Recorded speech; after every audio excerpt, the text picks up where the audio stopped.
Hello students, स्वागत है एक बार आपका फिर से मिस्ट्री के यूट्यूब के स्टडी मंत्र चैनल पर। Today we will discuss about histology. तो आज का हमारा टॉपिक है हिस्टोलॉजी।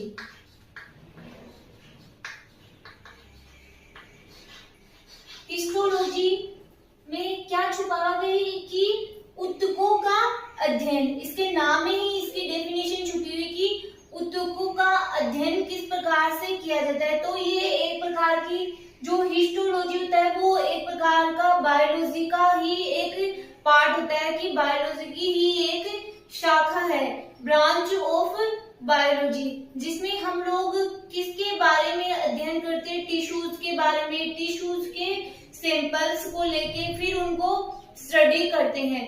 तो जो हिस्टोलॉजी होता है हम लोग उसमें आज क्या क्या पढ़ेंगे कि इसकी डेफिनेशन,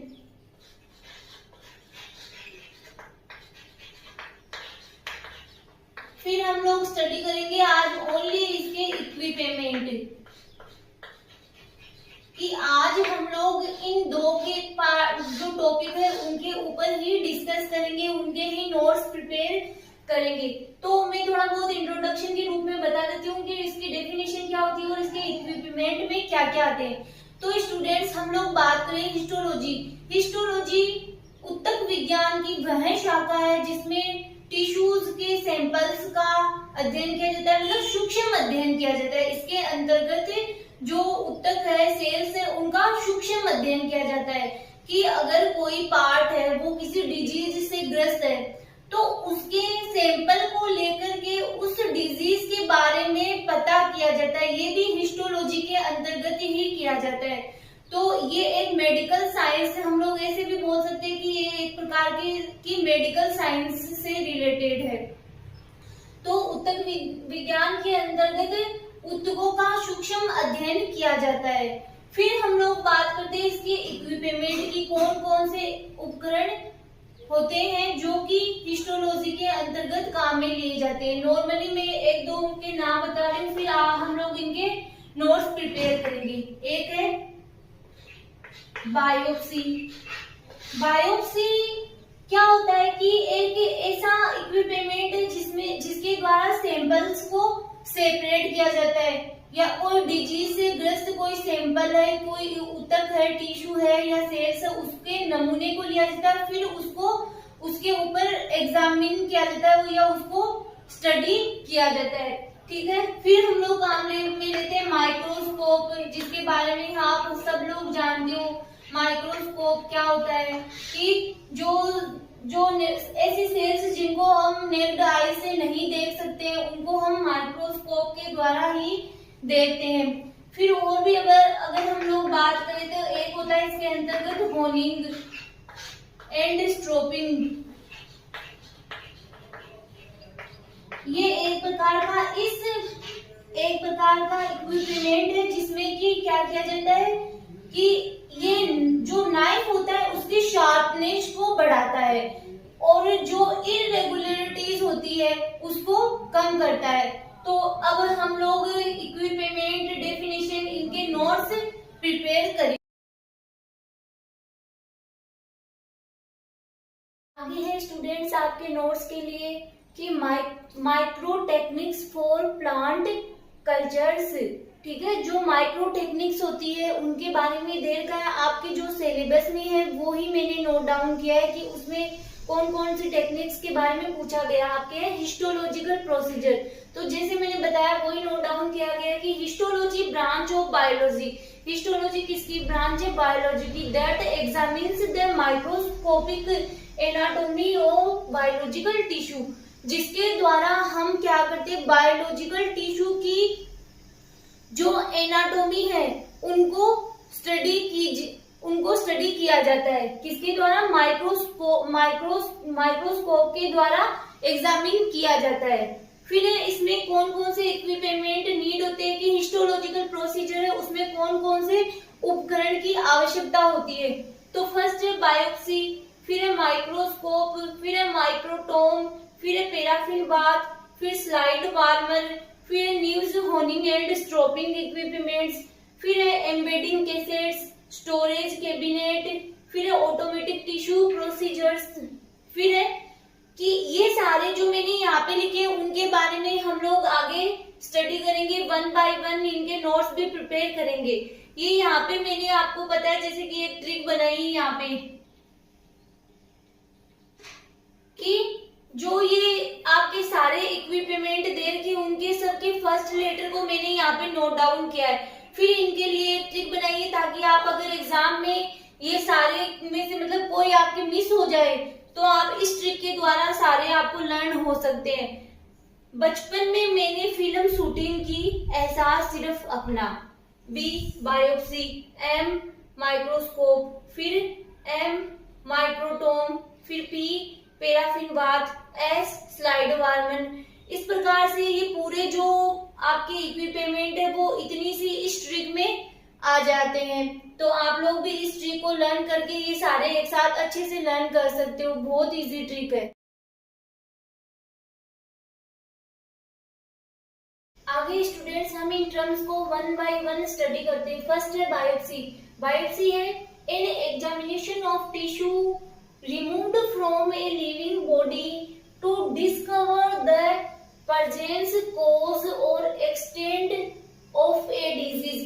बायोप्सी एक प्रकार का ऐसा इक्विपमेंट है जो कि सेल्स या टिश्यूज के किसी नमूने को क्या किया जाता है, सेपरेट किया जाता है ताकि उसको प्रयोगशाला या लेबोरेटरी में उपयोग में लिया जा सकते हैं। अगर कोई हमारे शरीर में किसी भी पार्ट में कोई डिजीज है, उस पार्ट की सेल का कोई नमूना उसको सेपरेट करना है तो बायोप्सी मेथड को यूज में बायोप्सी नाम के इक्विपमेंट को यूज में लिया जाता है। फिर सेकंड है माइक्रोस्कोप को आप सब जानते हैं कि a microscope is an instrument used to see object that are too small. Microscope एक ऐसा apparatus है जो कि बहुत स्मॉल साइज के जो सेल या टिश्यूज होते हैं उनको देखने के लिए काम में लिया जाता है। फिर है microtome. A microtome is a tool used to cut thin slices of material known as section, जिसको हम सेक्शन कटिंग बोलते हैं। तो सेक्शन क्या होते हैं, मतलब एकदम थिन सेक्शन को कट करने के लिए किसको काम में लीजिए, माइक्रोटोम को काम में लीजिए। एक प्रकार का ये टूल है use to cut thin slices, कि थिन स्लाइसेस कट करने के लिए माइक्रोटोम का यूज लिया जाता है। फिर नेक्स्ट है paraffin wax bath. Paraffin wax bath में किसी भी टिश्यू को क्या किया जाता है कि उसमें हैंडल किया जाता है, उसको मतलब स्टॉप किया जाता है एक प्रकार से, जैसे मोम की तरह से ही पैराफिन होता है कि this is designed to the handling of paraffin wax. यहाँ पे वैक्स है नहीं, जो हम लोग वैक्स का मतलब हम लोग ले सकते हैं, जैसे हमारे वेस्लिन आती है तो वो एक तरह से वैक्स की तरह से ही काम में आती है। तो क्या है कि जो पैराफिन बाथ वैक्स में क्या किया जाता है कि ये इसलिए डिजाइन किया गया है किसी टिश्यू को हैंडल किया जा सके। फिर है slide warmer. Equipment used to warm slides to a specified temperature for safe fixing. Slide warmer एक इस प्रकार का इक्विपमेंट होता है, मतलब एक प्रकार के स्लाइड को हम रख सकते हैं, मतलब इसके ऊपर एक स्पेसिफाइड टेम्परेचर पर क्या कर सकते हैं, किसी स्लाइड को फिक्स किया जा सकता है। Drying and straining of samples, ये ड्राई किया जा सकता है, स्ट्रेनिंग किया जाता है किसको, सैंपल्स को।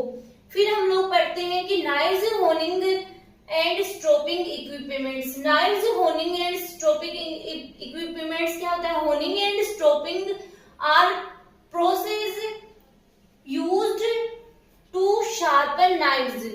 Honing removes nicks and irregularities from the cutting edge of the knife are removed to make the cutting edge straight and sharp। देखो knives, honing and stropping equipments क्या होता है कि ये इक्विपमेंट से इस प्रकार के इक्विपमेंट से जिसका उपयोग कि चाकू को तेज करने के लिए यूज में लिया जाता है, कि शार्पनेस बढ़ाने के लिए यूज में लिया जाता है। कि ये क्या करते हैं, जो होनिंग होता है वो एक प्रकार का ऐसा इक्विपमेंट है जिसके द्वारा कि जो किनारों की जो इरेगुलरिटीज होती है उनको कम करके और उसको शार्प बनाने में और स्ट्रेट बनाने में हेल्प करता है। फिर है एम्बेडिंग कैसेट्स। जो हिस्टोलॉजिकल प्रोसीजर होते हैं वो उसमें क्या होती है, एम्बेडिंग कैसेट्स होती है, जिसमें क्या होती है कि अलग अलग टिश्यूज को रखने के लिए अलग अलग कलर की, जैसे अलग अलग कलर की क्या होती है, कैसेट्स होती है। Tissues are saved in different cassette having different colour, कि उनके अलग अलग कलर होते हैं ताकि उनको देख के पता चल जाता है कि इसमें कौन सा टिश्यू कौन सा ऑर्गन रखा गया है।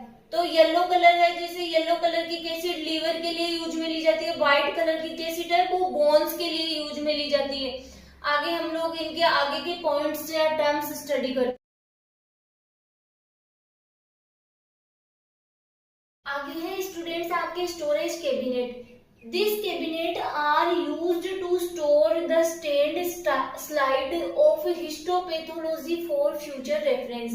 कि स्टोरेज कैबिनेट, इसके नाम से ही इसकी डेफिनेशन पता चल रहा है कि एक प्रकार का स्टोरेज रूम होता है जिसमें कि जो स्टेन्ड स्लाइड है उनको क्या किया जाता है, स्टोर किया जाता है फॉर फ्यूचर रेफरेंस के लिए। Automatic tissue processor. Automatic tissue processor is a compact and designed instrument with latest technology for complete automatic dehydration and filtration of human tissues। कि ऑटोमेटिक टिश्यू प्रोसेसर होती है वो एक लेटेस्ट टेक्नोलॉजी की का instrument है या मशीन है जिसमें कि क्या किया जाता है कि कंप्लीट डिहाइड्रेशन और फिल्ट्रेशन किसी भी टिश्यूज का किया जाता है। कि इसका क्या क्या रोल होता है, it performs various steps such as fixation, dehydration, cleaning of tissue specimens. मतलब इसके बहुत सारे फंक्शन है कि ये फिक्सेशन भी कर सकता है, डिहाइड्रेशन भी करा सकता है और क्लीनिंग भी कर सकता है किसकी, टिश्यू स्पेसिमेंस की। तो आप चाहो तो इनके बाय लैंग्वेज में भी अपने नोट्स प्रिपेयर कर सकते हो या फिर इंग्लिश में पढ़ना चाहो तो इंग्लिश में भी पढ़ सकते हो। आपके हिस्टोपैथोलॉजी का इक्विपमेंट्स जो टॉपिक है वो कंप्लीट हो चुका है। इसी के आगे का टॉपिक है फिक्सेशन, वो हम नेक्स्ट लेक्चर में पढ़ेंगे।